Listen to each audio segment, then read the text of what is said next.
Okay, so this is a good example because it just shows you that not always the numbers are that nice. So I'm going to use my grid method to divide it down like we've done before. I think the numbers in this one turn out a little bit awkward. And I'll explain how I'm going to check that in a second. So I'll put my 3x cubed in. And that starts out quite simple, so that's x squared, negative x squared.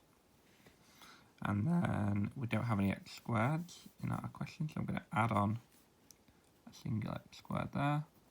Going into a bit of fractions, so we need what's going to times by 3x to get x squared, so it's going to be x, but it's going to be 1/3.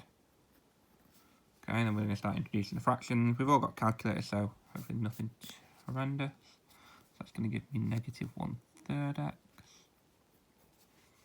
And then actually I need 5, so if I'm not 100% sure, I'll get my calculator, so I need to go from 1/3 to 5, so I need to add on a third, and then I need to add on 5, so if you want that as a fraction, if you can't do that yourself, which is fine, you've got a calculator, it should be 16/3. Count on that plus sign. Let's extend this grid along a little bit, nice straight line there. And so what does 3 need to times by to get 16/3? So effectively dividing by 3 there. 16/9, getting more awkward as we go. Put my 16/9 or negative 16/9 in there.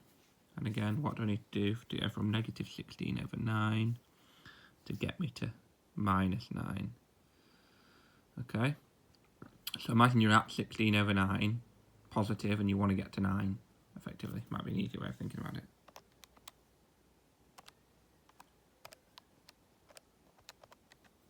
So 65/9, so I need to, so -9 is smaller, so I need to take off 65/9. And again, because I've run out of grid space, effectively, this becomes my remainder now. Okay, so probably a little bit more fiddly of a question than you would usually get. The words we've not used before as well, maybe. So quotient is the thing that you actually get for when you divide down. So that's the top part of your grid here. That's the x squared plus a third x plus 16/9, and the remainder is our negative 65/9. I'm just going to double check by typing in 1/3 in. So I'm just going to do f of a third.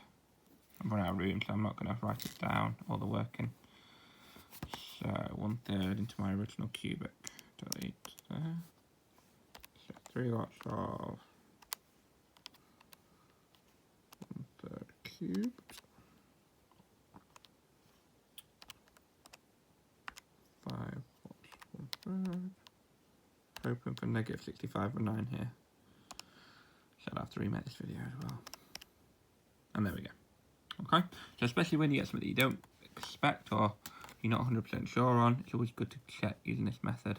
I know in the previous examples, some people when they were doing, which is something we get quite a lot, check and see if something is a factor, for example, using the grid, but you can use that factor theorem like we've done here, although this is technically the remainder theorem, I suppose. Okay, so just some slightly more fiddly numbers where your calculator might be more useful.